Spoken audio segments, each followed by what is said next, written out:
मुझे दोस्त बनाना बहुत पसंद है और दोस्त बनाने के लिए बातचीत करना तो जरूरी होता ही है। तो बस आज के लेसन में हम यही देखेंगे कि दोस्त बनाते समय हम क्या चीजें बोल सकते हैं। By the way, this video is brought to you by Nguru Spoken English app. Nguru offers live classes every day, interactive sessions, expert Nguru teachers, and a certificate from Nguru. So, to continue learning, download the Nguru app from the Play Store today.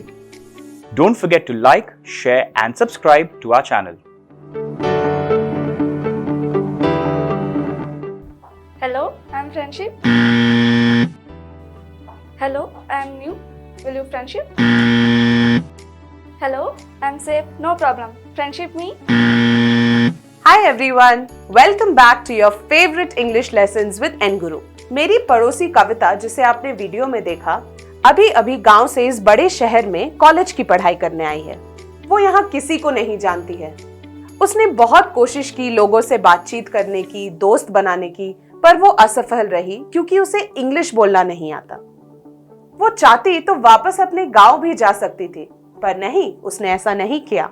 उसने ठान ली कि वो अपनी English भी सुधारेगी और इस नए शहर में अपने दोस्त भी बनाएगी। तो दोस्तों, आज के लेसन में हम कुछ ऐसी चीजें सीखेंगे जिनका इस्तेमाल हम नए दोस्त बनाने में कर सकते हैं।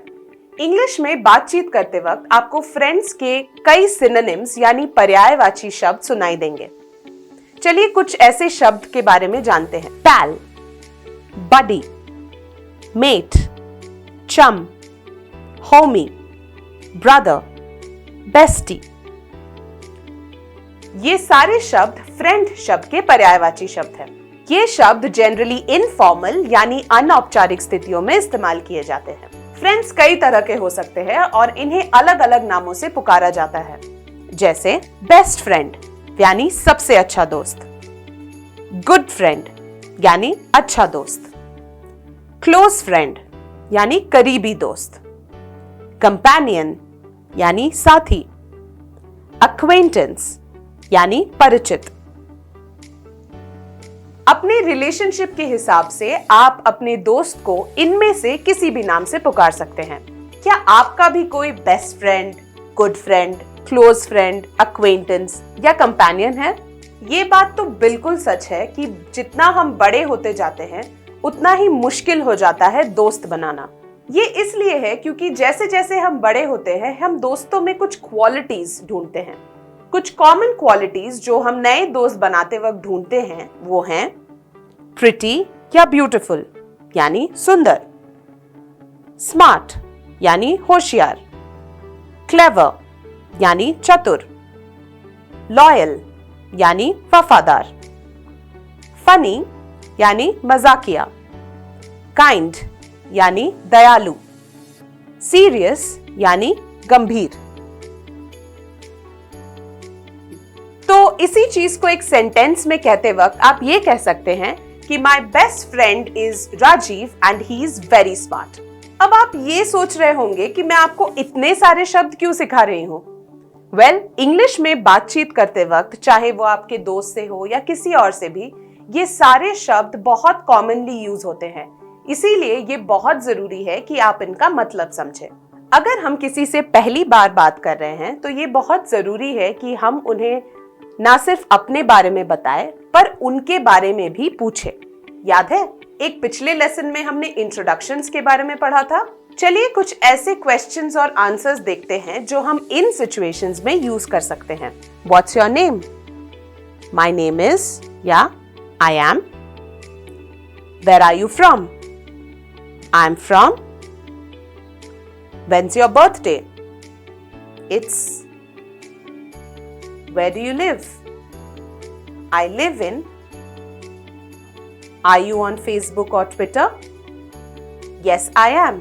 My username is या फिर No, I am not. In questions की सहायता से आप ना सिर्फ अपने बारे में लोगों को बता सकते हैं बल्कि उनके बारे में भी काफी सारी जानकारी ले सकते हैं। चलिए देखते हैं मेरी पड़ोसी कविता क्या कह सकती थी। Hello, my name is Kavita. I am new to this college. What is your name?